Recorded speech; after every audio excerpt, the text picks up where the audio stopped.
L'Union européenne et les États-Unis entretiennent de loin la plus importante relation commerciale bilatérale au monde. Si l'on considère l'ensemble des pays qui composent ces deux blocs économiques, leurs échanges de biens et de services se sont élevés à près de 2000 milliards de dollars, dépassant ainsi ce qui vient généralement à l'esprit lorsqu'on évoque les relations commerciales des États-Unis, à savoir la Chine. Les échanges commerciaux collectifs de l'Europe, et plus particulièrement de l'Union européenne avec les États-Unis, sont également plus intenses que leurs échanges collectifs avec la Chine, voire que ceux des États-Unis avec leurs voisins terrestres directs, le Canada et le Mexique. De plus, cette relation commerciale est étonnamment équilibrée. Si l'on considère la situation dans son ensemble, chacun exporte à peu près autant qu'il importe de l'autre côté de l'Atlantique, ce qui devrait rendre cette relation un peu plus avantageuse pour les deux parties. Cela peut sembler évident, mais prises dans leur ensemble, ces deux économies sont les plus importantes au monde, et au-delà des simples chiffres, même si elles ne veulent pas toujours l'admettre, elles partagent une culture similaire dans les domaines des affaires, du droit et de la vie quotidienne, ce qui facilite grandement ces échanges commerciaux. Mais bien sûr, cette situation a été considérablement remise en question au cours des 12 derniers mois, les États-Unis ayant mis en place plusieurs séries de droits de douane ainsi que des menaces directes à l'encontre des membres de l'UE, pour diverses raisons allant de la protection de leurs propres industries à la poursuite d'objectifs géopolitiques discutables, en passant par la couverture médiatique d'un certain ensemble de documents. Quelle que soit la véritable motivation derrière ces droits de douane et cette rhétorique enflammée, les économistes ont massivement souligné les risques qu'ils font peser sur l'économie américaine. Mais malheureusement pour l'Europe, compte tenu de ses liens commerciaux étroits, le risque pour elle est presque aussi grand, et malheureusement, elle semble n'avoir que très peu de contrôle sur la situation. Cela a logiquement conduit les pays qui composent ce groupe à reconsidérer à quel point ils dépendent de cette puissance de plus en plus imprévisible, et à quel point ils souhaitent réellement en dépendre à l'avenir. Il est donc utile d'examiner dans quelle mesure ils sont capables de rompre ce lien si et quand ils en auront besoin, et quels sacrifices ils devraient consentir pour y parvenir. Mettre fin à cette relation, ou même simplement la réduire, constituerait l'un des événements économiques les plus marquants de l'histoire. Or, cela serait déjà difficile en temps normal, mais malheureusement pour l'Europe, elle ne traverse pas vraiment une période faste, la plupart de ces grandes économies étant aux prises avec une longue liste de problèmes qui leur sont propres. Entreprendre une telle refonte commerciale en ce moment reviendrait à essayer d'escalader l'Everest alors qu'on est sous assistance respiratoire. C'est déjà un problème majeur en soi. Mais ce n'est pas le seul. L'Europe n'est que le signe avant-coureur d'un bouleversement géopolitique bien plus vaste. Au cours de la dernière décennie en particulier, le monde s'est lentement divisé en deux camps. L'Occident, centré sur les systèmes financiers et la protection militaire des États-Unis, et les BRICS ainsi que les pays exclus, regroupés de manière informelle autour de la puissance industrielle de la Chine. Le fait que les deux capitaines de ces équipes arrivent aujourd'hui avec un tel bagage géopolitique soulève la question suivante. Pourquoi ces puissances intermédiaires ne collaborent-elles pas simplement entre elles pour éviter d'être malmenées par les caprices incontrôlables de l'un ou l'autre de ces deux pays ? Cela semble formidable, mais serait-ce seulement possible sans sacrifice économique insupportable pour les gens ordinaires ? Et comme si tout cela ne suffisait pas, il est également important d'examiner cette question en gardant à l'esprit que dans 3 ans, 10 mois ou après un hamburger de trop, cela n'aura peut-être plus d'importance. Alors, serait-il même possible pour l'Europe et les autres puissances moyennes mondiales de s'affranchir de pays comme les États-Unis et la Chine ? Quels sacrifices faudrait-il consentir pour y parvenir ? Cela se ferait-il dans un délai réaliste ? Et tant que nous y sommes, qu'est-ce que cela signifie pour les pays qui se retrouvent pris entre deux feux ? Je ne vise personne en particulier, mais je m'intéresse plus particulièrement au Royaume-Uni. Pour comprendre la dépendance apparente de l'Europe vis-à-vis de son partenaire outre-Atlantique, il faut comprendre comment on en est arrivé là. L'histoire du partenariat économique transatlantique actuel n'est pas le fruit du hasard. Il s'agit d'une relation géopolitique délibérée qui s'est développée au lendemain de la Seconde Guerre mondiale pour contrer la montée du communisme et l'influence croissante de l'Union soviétique. Sur le plan économique, cette relation a été forgée avec le plan Marshall en 1948, grâce auquel les États-Unis ont fourni 13 milliards de dollars d'aide économique à leurs alliés déchirés par la guerre, et à leurs anciens adversaires en Europe. Le plan était simple, les États-Unis fourniraient des fonds aux pays européens dévastés par la guerre pour reconstruire l'industrie privée et les infrastructures publiques, rétablir la production et relancer la consommation. Dans son discours, le général George Marshall a souligné qu'il s'agissait d'une relation mutuellement bénéfique, que les conséquences de la guerre sur l'économie des États-Unis devraient être évidentes pour tous. À ce titre, le plan était assorti de conditions. Il ne s'agissait pas d'une œuvre de charité. Les pays participants devaient accepter de mettre en place des systèmes de paiement multilatéraux et de commercer au sein de l'Europe, de s'orienter vers la convertibilité des monnaies, d'assouplir les restrictions sur les importations en provenance des États-Unis et d'augmenter les exportations vers ce pays. Il s'accompagnait également de conséquences supplémentaires escomptées, notamment l'inondation du continent européen de dollars américains pour l'achat de biens américains, consolidant ainsi le rôle du dollar dans le commerce mondial, et offrant aux nations la croissance économique et la stabilité dont elles avaient désespérément besoin pour garantir la stabilité politique, ce qui a permis de mettre un frein aux influences communistes qui couvaient à travers l'Europe occidentale. Inutile de dire que le plan a fonctionné. Au total, 16 pays ont bénéficié des fonds du plan Marshall, notamment l'Allemagne, la France et le Royaume-Uni. L'Europe allait connaître la période de croissance économique la plus rapide de son histoire, et dès 1950, tous les pays participants avaient retrouvé, voire dépassé, leur niveau de production industrielle d'avant-guerre. Mais ce plan a eu des retombées bien plus importantes encore. Il a jeté les bases des relations transatlantiques qui allaient déboucher sur la création de l'OTAN et a établi le cadre initial de ce qui allait finalement devenir l'Union européenne. Le plan américain d'après-guerre avait porté ses fruits. Ce qui avait commencé comme un simple plan de relance industrielle allait finalement se transformer en un réseau complexe d'intérêts économiques et géopolitiques communs, centré sur les États-Unis. L'équilibre des pouvoirs et de l'influence géopolitique dans le monde avait définitivement basculé en faveur des États-Unis. Et qu'on le veuille ou non, l'Europe avait désormais un nouveau grand frère. Pendant des décennies, l'Europe s'est épanouie dans l'ombre de ses amis américains, satisfaite de leur prospérité partagée et rassurée par leurs promesses de défense mutuelle. Mais comme c'est souvent le cas dans les relations, ses partenaires semblent traverser une période difficile et la complaisance de l'Europe l'a laissé dans une situation de dépendance qui est aujourd'hui mise à l'épreuve. Ses alliés trouveront-ils le moyen de traverser cette période tumultueuse et de préserver la sécurité et la stabilité auxquelles ils se sont habitués au cours des 70 dernières années? Ou l'Europe devra-t-elle repenser son rôle dans cette relation? Nous y reviendrons plus tard, mais voyons d'abord à quel point cette relation est véritablement interdépendante. Pour comprendre à quoi pourrait ressembler un changement de dynamique et à quel point il pourrait être douloureux, nous devons d'abord examiner à quel point cette relation est réellement complexe. Si la Chine reste le plus grand exportateur mondial en valeur totale, les États-Unis et l'Union européenne entretiennent la plus importante relation commerciale multilatérale avec près de 2000 milliards de dollars de biens et de services transitant chaque année d'un côté à l'autre de l'Atlantique. Pour replacer les choses dans leur contexte, l'Union européenne exporte pour plus de 545 milliards de dollars américains de marchandises vers les États-Unis, soit plus du double du montant total de ses exportations vers la Chine. Elle importe quant à elle pour 365 milliards de dollars américains de marchandises en provenance des États-Unis, ce qui la place en deuxième position derrière les importations en provenance de Chine. Les principales exportations de l'UE vers les États-Unis sont les machines lourdes et haut de gamme, les produits pharmaceutiques et les voitures. Et ses principales importations sont les machines, principalement des ordinateurs et des téléphones, les minéraux, les produits énergétiques dérivés du pétrole et les produits chimiques. Ces partenaires ne font pas du commerce pour le plaisir, ils échangent certains des produits fondamentaux qui contribuent au bon fonctionnement de leurs économies et de leurs sociétés. Les usines américaines dépendent de machines allemandes de précision pour fonctionner et une grande partie des médicaments révolutionnaires les plus populaires du pays proviennent du Danemark. L'Europe, en revanche, dépend fortement de l'énergie provenant des États-Unis, en particulier du GNL ainsi que des produits technologiques finis. Maintenant, si nous prenons le temps de faire un rapide calcul, vous verrez le nœud du problème qui sous-tend l'argument actuel des États-Unis.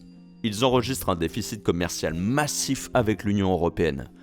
Aux yeux de certains politiciens, cela constitue une preuve implicite que, dans cette relation, l'Europe vend plus aux États-Unis qu'elle n'achète. La balance de cette relation n'est pas équilibrée et l'Europe est gagnante.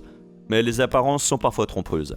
Nous avons mentionné précédemment que les échanges commerciaux entre les États-Unis et l'Europe s'élevaient à près de 2000 milliards de dollars américains en biens et en services.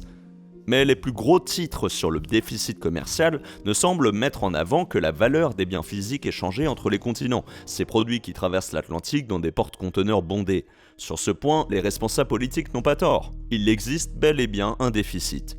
Mais ce qui est commodément omis, ce sont les services.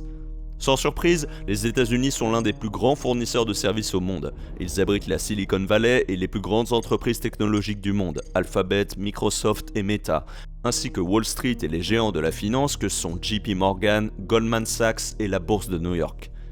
Lorsque l'on prend en compte ce commerce de services ou de produits non physiques, redevances de licences technologiques et logicielles, propriété intellectuelle, publicité numérique et services financiers, les chiffres changent radicalement. Si le déficit commercial global des biens peut sembler inquiétant, la situation s'inverse lorsqu'il s'agit des services. L'Union européenne affiche un déficit commercial de plus de 100 milliards de dollars américains vis-à-vis des États-Unis dans le secteur des services. Considérés dans leur ensemble, les chiffres du commerce sont relativement équilibrés et deviennent beaucoup plus acceptables. Cela semble être une situation gagnant-gagnant. L'Europe fournit des machines haut de gamme et en échange, les États-Unis fournissent des technologies de pointe et des services financiers. Idéalement, c'est ainsi que la mondialisation est censée fonctionner. Les pays s'appuient sur leurs avantages comparatifs, se spécialisent dans les biens et services pour lesquels ils excellent et les échangent contre des produits et des services dans lesquels d'autres pays excellent. Cependant, la dynamique a changé. La Covid a mis en évidence les vulnérabilités de la chaîne d'approvisionnement de nombreux pays et les tensions géopolitiques s'intensifient. Le monde, autrefois tourné vers la mondialisation, devient plus replié sur lui-même et se concentre sur le développement et la protection des industries nationales. Pour les responsables politiques, désireux de faire avancer ce programme particulier, il n'est pas étonnant que le débat sur le commerce reste centré sur les biens. Après tout, ceux-ci sont tangibles et faciles à comprendre, mais surtout, cela correspond au discours. On pourrait certes faire valoir que les services peuvent être reproduits et remplacés, aujourd'hui plus que jamais grâce au progrès technologique de l'IA, mais on ne peut pas vraiment coder pour se débarrasser de sa dépendance au gaz naturel liquéfié. C'est pourquoi les États-Unis estiment avoir l'avantage. Jusqu'à présent, nous n'avons abordé que les biens et services qui circulent entre les deux partenaires commerciaux. Ce commerce s'accompagne toutefois d'investissements, communément appelés flux d'investissement directs étrangers. La relation d'investissement entre l'UE et les États-Unis est la plus importante au monde et représente près des 2/3 de tous les investissements étrangers aux États-Unis. De nos jours, le système économique mondial est véritablement mondial. Les entreprises européennes qui vendent aux États-Unis ne se contentent pas de transporter des marchandises à travers l'Atlantique. Elles investissent des dollars réels dans la construction d'usines et de pôles d'activité sur le continent.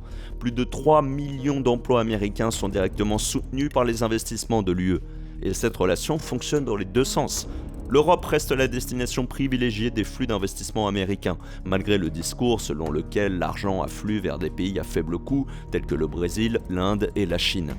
Au total, l'Europe représente les 2/3 de l'ensemble des investissements étrangers américains au cours de la dernière décennie. Il s'agit de bien plus qu'une simple relation commerciale. Les relations commerciales entre l'UE et les États-Unis englobent les investissements transfrontaliers, les emplois internationaux, les marchés mixtes et les consommateurs communs. Et bien sûr, il y a le système financier qui rend tout cela possible, SWIFT. Officiellement connu sous le nom de Society for Worldwide Interbank Financial Telecommunication, SWIFT est l'infrastructure mondiale qui assure une communication sécurisée et standardisée entre les institutions financières du monde entier, facilitant ainsi efficacement l'envoi et la réception d'instructions pour les paiements transfrontaliers. Comme vous pouvez l'imaginer, SWIFT est en substance le système nerveux financier de l'économie mondialisée que nous formons. Bien que le siège de SWIFT soit situé à Bruxelles, ce sont les États-Unis qui en détiennent fermement les clés, en raison de la primauté du dollar américain en tant que monnaie de réserve mondiale. Étant donné que la majeure partie du commerce mondial est libellée en dollars américains, presque toutes les transactions internationales finissent par passer par le système financier américain. La grande majorité des transactions SWIFT sont compensées par les banques américaines. Cela confère aux États-Unis une influence considérable sur le système financier mondial. Si les États-Unis décident de sanctionner une banque, une entreprise ou un pays, cela s'accompagne de la menace implicite que toute entité faisant affaire avec la dite entreprise ou le dit pays se verra exclue du système. De ce fait, SWIFT devient en réalité un complice de facto, coupant l'accès au système à l'entité sanctionnée afin d'éviter de perdre lui-même l'accès au marché du dollar. Une fois exclue du système SWIFT, une entité se trouve pratiquement privée de toute capacité à effectuer des transactions avec le reste du monde. Sa capacité à recevoir des paiements, à accorder des crédits, à transférer des fonds et à régler ses obligations est gelée, ce qui paralyse de fait l'activité économique de l'entité sanctionnée. Il s'agissait de l'un des outils les plus puissants utilisés par l'Occident contre la Russie à la suite de la guerre en Ukraine, avec des effets dévastateurs.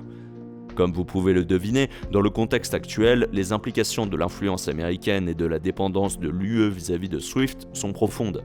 Tant que l'Europe restera dépendante d'une infrastructure sous la coupe du Trésor américain, elle devra marcher sur une corde raide.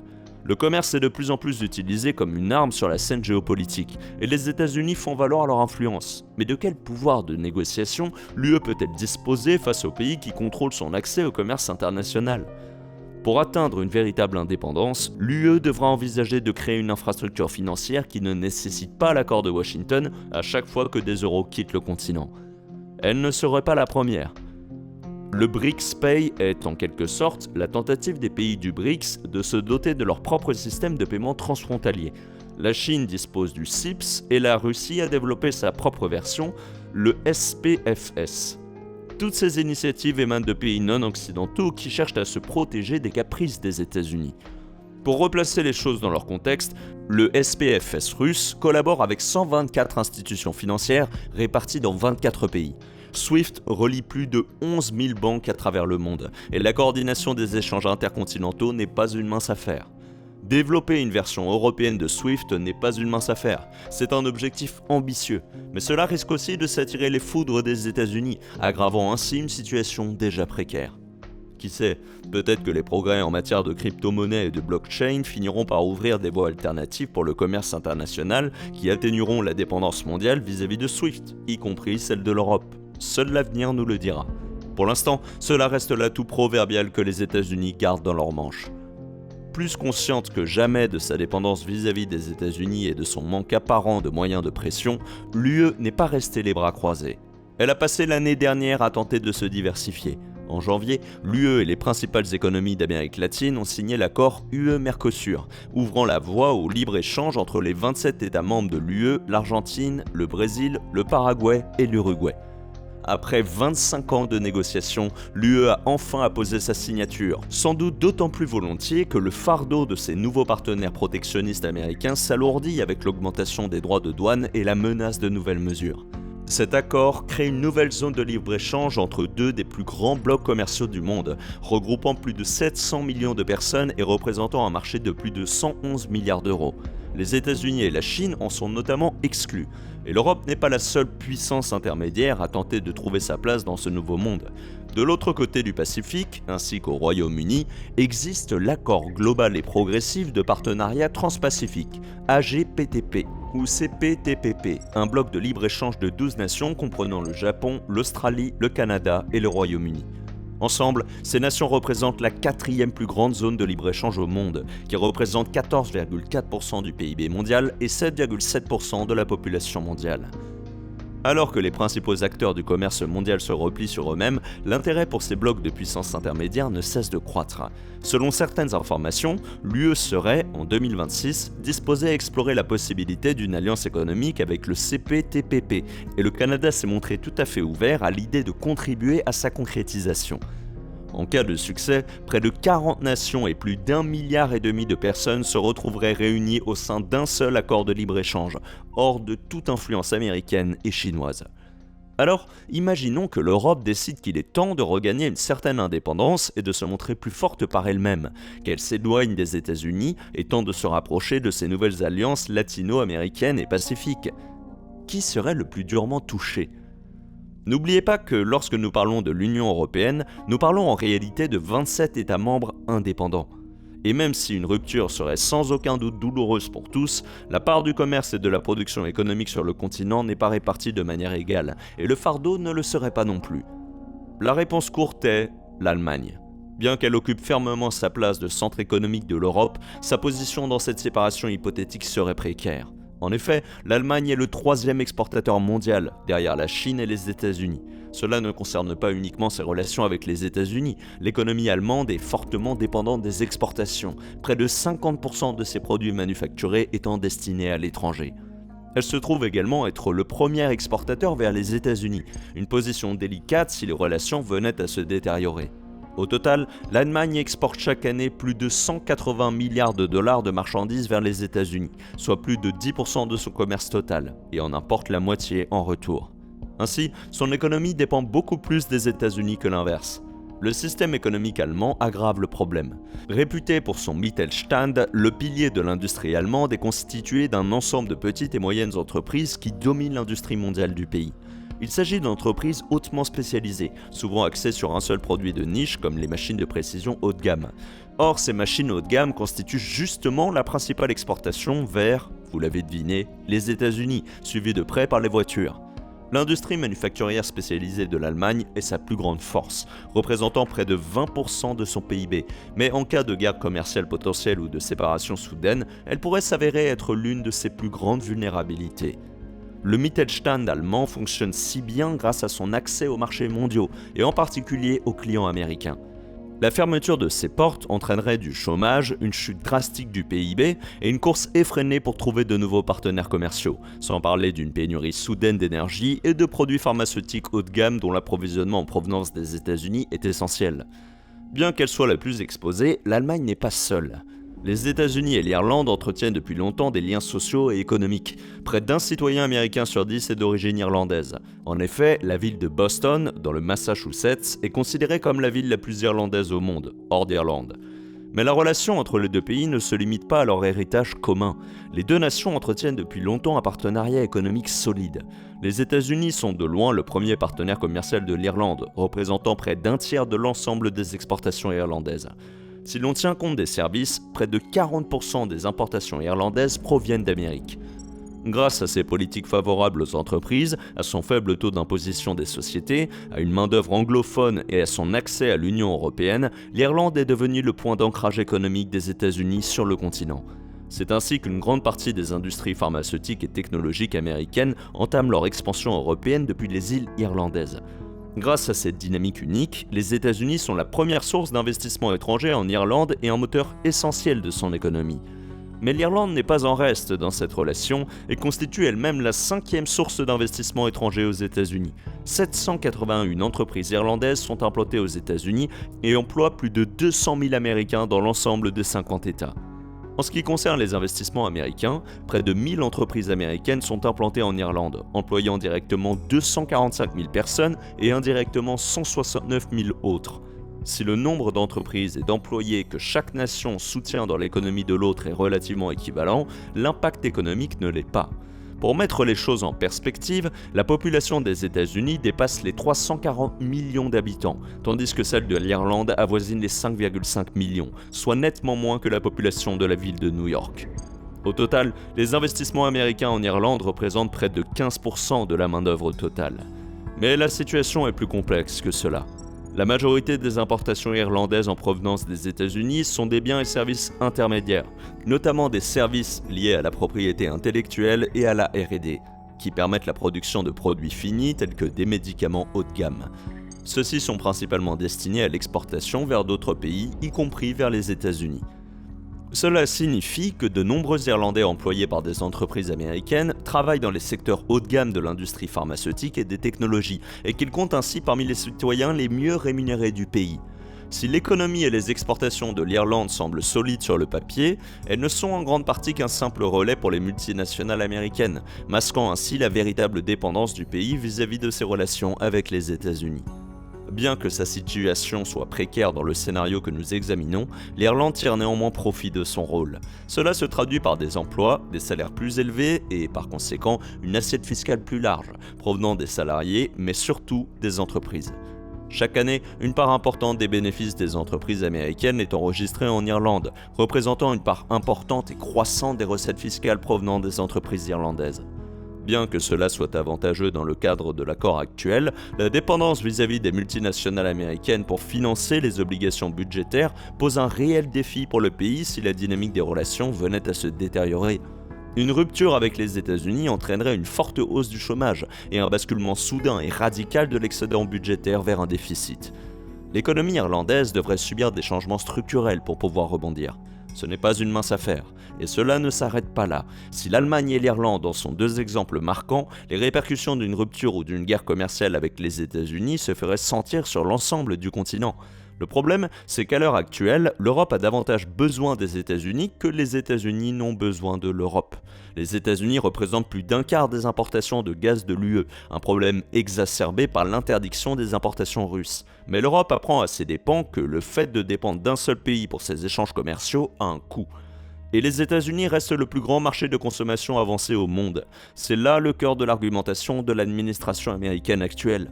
Si vous voulez accéder à nos clients, vous devez payer une redevance. Qui paie réellement cette redevance reste encore à débattre. Mais revenons-en au sujet. Sous l'administration actuelle, les États-Unis s'efforcent déjà activement de rapatrier la production industrielle. Les entreprises sont poussées à investir sur le marché intérieur, grâce à une combinaison d'incitations fiscales et de pressions politiques croissantes. Et bien que les États-Unis dépendent de l'Europe pour leurs machines spécialisées et que les entreprises américaines profitent des niches fiscales de pays comme l'Irlande, ces questions ne sont pas déterminantes pour les États-Unis. Les États-Unis ont les moyens d'investir dans un secteur manufacturier spécialisé et de le développer, et les entreprises américaines peuvent toujours exercer leurs activités sur leur propre territoire, même si elles sont soumises à un taux d'imposition plus élevé. L'Europe, en revanche, ne dispose pas de ce luxe. Ces industries de pointe dépendent des clients américains, il existe peu d'autres marchés vers lesquels se tourner pour vendre ces produits. L'Inde se concentre principalement sur la production bas de gamme. La Chine est dans une situation similaire et constitue un concurrent qui a son propre bagage géopolitique, et la Russie est pratiquement hors de portée. Il n'y a tout simplement pas de forte demande en machines de pointe et en développement pharmaceutique haut de gamme dans le reste du monde en développement. De plus, l'Europe ne se contente pas d'acheter des produits américains. Cette relation a permis à tous de gagner en efficacité, car les pays peuvent tirer parti des échanges commerciaux, du partage de technologies et de la main-d'œuvre pour atteindre des économies d'échelle et une spécialisation qu'ils ne pourraient pas obtenir autrement. Mais le problème pour l'Europe est que la plupart des innovations technologiques du monde moderne naissent aux États-Unis. Une rupture nette impliquerait de reconstruire de zéro l'écosystème technologique américain, à un moment où de nombreux pays de l'UE sont confrontés, entre autres, à des problèmes d'endettement et de déficit. En somme, il est assez clair qu'une rupture nette et volontaire est peu probable, voire impossible, à moins que l'on ne vise une catastrophe économique. Une transition plus réaliste serait un processus lent, mais néanmoins douloureux, qui entraînerait des flambées de prix, une baisse de la productivité et un recul majeur sur le plan technologique. Ce qui est également clair, du moins pour les dirigeants européens, c'est qu'ils doivent réduire leur dépendance vis-à-vis des États-Unis et s'orienter vers une position plus autonome sur la scène internationale, une sorte de réduction des risques, et que cette transition doit commencer dès maintenant. Et c'est le cas. En janvier, la présidente de la Commission européenne, Ursula von der Leyen, a prononcé un discours spécial lors du Forum économique mondial de Davos. Elle y a clairement plaidé en faveur d'une nouvelle Europe, qualifiant le bouleversement majeur que nous traversons aujourd'hui d'opportunité, voire de nécessité, pour construire une nouvelle forme d'indépendance européenne. Elle a évoqué sa vision visant à redéfinir le rôle de l'Europe dans le monde en tant que partenaire commercial mondial et diversifié, ainsi que des initiatives visant à rendre l'UE moins bureaucratique et plus favorable aux entreprises. Elle n'est pas la seule. Les dirigeants européens prennent de plus en plus conscience de leur vulnérabilité et le confort du statu quo n'est plus un luxe. Depuis plus de 80 ans, l'Europe bénéficie de la promesse implicite de protection des États-Unis et de leur budget militaire colossal. C'est là un autre point de discorde pour l'administration américaine actuelle, qui affirme que l'Europe profite gratuitement des dépenses de défense américaines. Sur ce point, Trump a réussi. Pour la première fois depuis des années, l'Europe a entamé un effort massif de remilitarisation, en partie sous la pression des États-Unis et en partie en réponse à la recrudescence de l'agressivité russe. Le problème est que l'atteinte des objectifs de dépenses de défense de l'OTAN représente un défi de taille pour bon nombre des économies européennes en stagnation et en proie au déficit. Équilibrer les budgets actuels et stimuler la croissance économique s'avère déjà suffisamment difficile en soi. D'un côté, il y a des arguments en faveur d'une relance du tissu industriel grâce aux dépenses de défense nationale, en particulier lorsqu'on cherche à stimuler la création d'emplois et les industries de haute technologie au niveau national. Le problème, c'est que les dépenses militaires utilisées comme mesure de relance sont extrêmement inefficaces. Il s'agit d'argent dépensé qui n'apporte aucun bénéfice économique en aval. Cela n'aide pas l'économie à croître au-delà des produits spécifiques fabriqués. C'est particulièrement problématique pour les pays qui sont contraints de maximiser chaque euro disponible. D'un autre côté, cela ne fait pas vraiment l'objet d'un débat. Les États-Unis minimisent l'importance de l'OTAN et brandissent soudainement la menace d'une annexion du Groenland, en brandissant des menaces de guerre commerciale et de recours à la force. Même si une guerre est hautement improbable, que pourrait réellement faire l'Europe ? Une guerre chaude, voire froide au sujet du Groenland serait désastreuse. L'Europe pourrait perdre d'un seul coup l'accès au système SWIFT et au commerce international, sa protection militaire, ainsi que 2000 milliards de dollars de commerce. Si ce n'était pas clair auparavant, ça l'est désormais. La politique de puissance est de retour sur le devant de la scène et certains en Europe ne se contentent pas de rester impuissants. Le président français Macron l'a clairement exprimé dans ses récents discours, déclarant devant la conférence de Munich sur la sécurité que l'Europe doit apprendre à devenir une puissance géopolitique. Et il a récemment choisi de réaffirmer son point de vue avec des mots et des images en prononçant un discours percutant annonçant une nouvelle ère pour le rôle de la France en Europe en tant que seule puissance nucléaire de l'UE et principal garant de la dissuasion nucléaire. La France prévoit d'augmenter son arsenal nucléaire pour la première fois de son histoire moderne et de déployer des armes nucléaires dans des pays alliés à travers le continent. Avec un sous-marin lanceur d'engins de la classe Triomphant en toile de fond, Macron a déclaré avec audace « Pour être libre, il faut être craint ». Il n'est pas le seul, d'autres dirigeants faisant écho à son sentiment, et les efforts de transition de l'Europe s'étendent au-delà du domaine militaire. Von der Leyen a appelé à un marché unique européen plus fort. Les gouvernements poussent leurs fonctionnaires à quitter les plateformes de communication américaines, s'efforcent de diversifier leurs fournisseurs d'énergie, investissent dans des initiatives européennes en matière d'IA et développent des plateformes de traitement des paiements non américaines.